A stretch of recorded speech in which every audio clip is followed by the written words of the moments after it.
Welcome back to the Roundtable. I'm AwestruckVox, and Infinity Train is coming. 2019 is almost here, so we're getting closer and closer to the premiere of this wonderful, extravagant show that's sure to tell a good mystery. And we actually got our first look at official animated Tulip. Well, not including the pilot or San Diego Comic-Con teaser. Of course, spoiler warning if you don't want to see this for whatever reason, or if there's any predictions that end up too on the nose. So yesterday on Twitter, Owen Dennis spent his day revising Infinity Train. As he elaborates, sometimes when they get animation back from overseas, they want to move someone's eye, move the camera, change a background. So it's often easier, and cheaper, to request a file from the studio of the episode so they can just go in and make a quick fix. Then ask them to stop and go back and change something, which also costs more money. Now, as we see in this image, the scene in particular has Tulip talking to someone, which Owen Dennis later reveals in his thread is 1-1. Now, he took the liberty of blurring out the name of the episode in the storyboard and Tulip's dialogue, but from what we can make out, Tulip is saying something along the lines of, it was turning something us. So maybe something was turning to them, or away from them. Maybe something was turning away from us. It's possible that the dialogue could read, it was trying to kill us, or it was trying to hurt us. Upon further inspection, this actually matches the blurred dialogue box very well. As for what or who was trying to kill Tulip, she could be referring to the steward, aka the conductor, who was the antagonist in the show's pilot. Now, the pilot is not the first episode of the show, but from the information that we do have,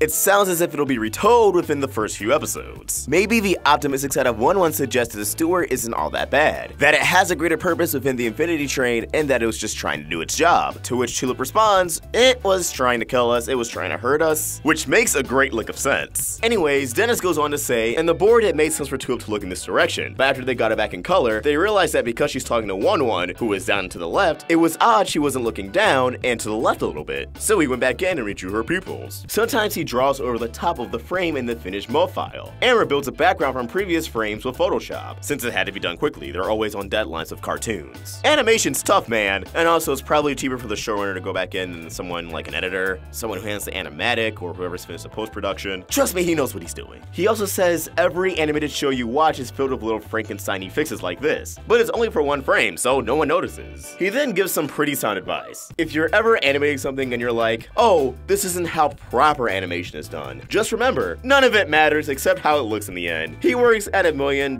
cheap company, and he's just drawing over top of stuff. Who cares? Owen Dennis, that's just the way to live. Make the best of your situation and improvise. Especially because Cartoon Network likes saving that money, hacha. And as he elaborates, this is our first look at finished Tulip animation, storyboarded by Sophie Alexander. He also specifies that animation changes depending on the board artist, the layout artist, the animation director, and animator. But he says that this is pretty much a basic Tulip. And I wholeheartedly believe that this is a more accurate depiction of Tulip than in the San Diego Comic-Con trailer. There, both Tulip and the line depth just felt a bit off. Although from what I believe, Owen Dennis actually animated this teaser, so either it's not accurate animation that won't be present in the very first episode that this is taken from, or it just wasn't finished. Maybe he animated over storyboards. But then again, show creators always draw their characters in their own unique style, that sometimes to a general audience may not vibe with. Either way, this Tulip looks more accurate to the one in the storyboards we saw in Cartoon Network's Little Facts video. Here, the line depth looks a lot more smoother. Tulip's head is much less of a, square that it was in a San Diego Comic-Con teaser, looking a lot more refined, and her pupils are bigger, not to mention a much pointier nose. All in all, I can already tell that Sophie Alexander is gonna be one of my favorite storyboarders on this show, just because I really love how Tulip looks here. It's not exactly bean-face call art style like all of the internet dreads all of a sudden, but it does have a very nice appeal to it. It's almost like a mix of Western and anime. But the only thing that's really anime about it is just the shape of her head. I don't know, it keeps me going, okay? But what do you guys think? What do you think Tulip is talking to 1-1 about?